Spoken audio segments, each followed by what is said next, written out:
Hello and welcome to News 9 Live. The National Council of Educational Research and Training, in its new Class 12 Political Science and History textbook, has removed references to dislike of Hindu extremists for Mahatma Gandhi's pursuit of Hindu-Muslim unity. It has also removed paragraphs on banning the Rashtriya Swayamsevak Sangh or the RSS after Mahatma Gandhi's assassination. The NCERT has also dropped reference of Brahmin to his assassin Nathuram Godse. Additionally, it has also removed chapters titled Kings and Chronicles and the Mughal courts from the medieval history textbooks of CBSE for Class 12.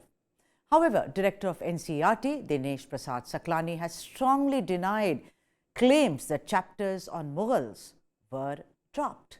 The revised textbooks published by the Council for the academic year 2023-24 reflect these changes. Dinesh Prasad Saklani हमारे साथ हैं। Sir, जो बदलाव हुए हैं पाठ्यक्रम में उसको लेकर विवाद खड़ा हो गया है। तमाम लोग सवाल खड़े कर रहे हैं, एक्सपर्ट्स भी सवाल खड़े कर रहे हैं और पॉलिटिकल लीडर्स भी। सबसे बड़ा सवाल जो आ रहा है वो यही आ रहा है कि आपने मुगल दरबार जो है वो हटाया है, तो क्या जरूरत पड़ी? क्यों मुगल दरबार? अगर आप कह रहे हैं कि सिलेबस को कम करना था तो कुछ और चीजें भी हट सकती, लेकिन जिस पर सबसे ज्यादा विवाद हो सकता था वही चीजें क्यों हटाई गई? सबसे पहली बात तो यह है कि सब लोग प्रश्न नहीं खड़े कर रहे हैं और ना सारे एकेडमिशियन, कुछ सेलेक्टिव लोग प्रश्न कर रहे हैं, सेलेक्टिव प्रश्न कर रहे हैं। प्रश्न भी सेलेक्टिव हैं और लोग भी प्रश्न करने वाले सेलेक्टिव हैं, सारे ही लोग नहीं कर रहे हैं। पहली बात तो यह है। दूसरी बात यह है कि मैंने आपको स्पष्ट बताया है कि मुगल काल के लिए 12वीं की पुस्तक में 2 चैप्टर थे, एक थीम 8 था और एक थीम 9 था। थीम 8 में peasants, zamindars and the state, agrarian society and the Mughal empire, 16th and 17th century ये था। थीम 9 में kings and chronicles, Mughal court, ये उसी 16th-17th सेंचुरी का था। अब ये बताइए, एक्सपर्ट ने इन 2 में से ये ठीक समझा कि भाई मुगल कोर्ट में किंग जो है कैसे बैठता है, क्या पहनता है, क्या उसके हायरार्की है, वो ज़्यादा जरूरी है या उनके द्वारा जो काम किए गए हैं? टोडरमल बंदोबस्त था, रेवेन्यू सिस्टम अकबर के समय का, या 2 स्पासीय सिस्टम था, जमींदारी का सिस्टम था, या मनसबदारी का सिस्टम था। ये सारे सिस्टम जो पढ़ाए जा रहे हैं, और इरफान हबीब ने तो मुगल काल की एग्रेरियन हिस्ट्री पे काम किया है ना, तो वो एग्रेरियन हिस्ट्री तो रखी गई है ना। क्या कृषि व्यवस्था थी, कृषकों की स्थिति क्या थी, उस समय किस प्रकार का व्यवस्था पीजेंट्स के लिए थी, जमींदार के लिए थी, क्या राज्य करता था, लगान व्यवस्था क्या थी, वो सब उन्हीं लोगों के लिए, उन्हीं बादशाहों का तो जिक्र है ना इसमें भी। चाहे अकबर हो, चाहे शाहजहां हो, और 15th सेंचुरी मतलब 16th 17th सेंचुरी सभी आ जाते हैं, बाबर से लेकर के औरंगजेब तक सब आ जाते हैं। तो सारा तो पढ़ाया जा रहा है ना इसमें चैप्टर 8 में।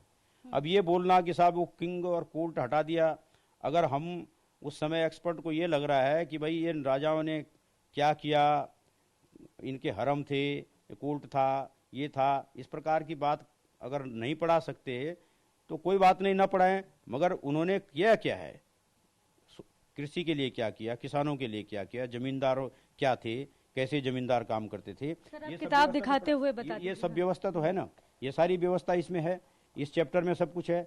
उन्हीं बादशाहों का, बाबर से लेके औरंगजेब तक सबका तो इसमें है जिक्र है। 16th-17th सेंचुरी में सब कवर हो जाते हैं ना। तो इसमें कौन सा बहुत बड़ी समस्या हो गई? कोई ऐसी बात है नहीं। और बच्चों को जितना जानना है और जो कुछ जानना है वो बड़ा उपयोगी है इस अध्याय में। अगर कोर्ट में बादशाह कैसे बैठ रहा है, कब आ रहा है, कब जा रहा है, और किस प्रकार का दरबार लगता है, उसको जानने से बढ़िया तो ज़्यादा जरूरी है कि उसने क्या काम किए हैं, तो उनके बारे में तो पढ़ाया जा रहा है।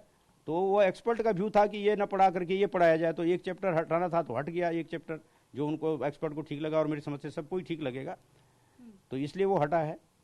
सर, उसमें जो आपने हटाया है वो मुगल शासक और उनका साम्राज्य, अकबरनामा, बादशाहनामा और आपने शासक इतिवृत्ति मुगल दरबार पूरा, और उसके साथ ही साथ आपने आदर्श राज्य की जो उनकी स्थापना थी, एक दैवीय प्रकाश, इस तरह की चीज़ें जो थी उसमें वो आपने हटाया।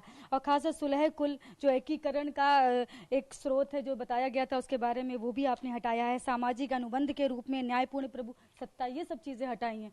तो ये सब चीज़ें ऐसा है कि देखिए, मैंने फिर बताया आपको कि ये एक्सपर्ट को जो लगा कि कौन क्या चीज पढ़नी चाहिए, तो ज्यादा जरूरी ये था कि किसानों की क्या स्थिति थी, क्या क्या केवल बादशाही ही सब कुछ है या प्रजा भी कुछ है। अगर प्रजा के बारे में बताया जा रहा है, प्रजा की किसानों की स्थिति बताई जा रही है, और खेती कैसे होती थी, लोग कैसे जमींदार काम करते थे, जमींदारों का दर्जा क्या था, और वही बादशाह, उन्हीं बादशाहों का तो काम है नहीं ये जो पढ़ा रहे हैं, उनके बारे में तो पढ़ा ही रहे हैं ना। तो इसमें ये कुछ अगर सेलेक्ट करना है तो एक्सपर्ट ने जो ठीक समझा कमेटी ने, वो सेलेक्ट करके हटा दिया। अब दोनों चीजें नहीं पढ़ाई जा सकती थी, एक चीज पढ़ानी थी, तो उनको ये अच्छा लगा कि ये पढ़ाना है तो उन्होंने तय कर लिया। अब ये पब्लिक का अपना परसेप्शन कुछ लोगों का हो सकता है कि नहीं साहब, बादशाहों के बारे में ज्यादा पढ़ाया जाना चाहिए था, उनका दरबार ज्यादा अच्छा था। अरे ठीक है, कुछ लोगों के लिए अच्छा था तो कुछ के लिए खराब भी तो था ना। वो बात भी तो अगर पढ़ाते तो फिर क्या गलत था। अगर अगर अगर अगर कुछ लोगों के लिए दरबार अच्छा था तो कुछ के लिए खराब भी रहा होगा ना, तो वो चीज तो नहीं पढ़ाई जाती। सर, छात्र पढ़ने के बाद अगर तय करें क्या सही क्या गलत, तो नहीं, छात्रों के पास इतना समय था तो वो पढ़ते थे ना आज तक। अब कोविड के बाद इतना समय नहीं था छात्रों के पास। छात्रों की स्थिति को देखते हुए तो ये किया गया कि जितना जरूरी है उतना पढ़ाया जाए। तो छात्र तो इतने सालों से पढ़ ही रहे थे, 2005 से किताबें बनी हुई थी तो पढ़ तो रहे थे ना अभी तक।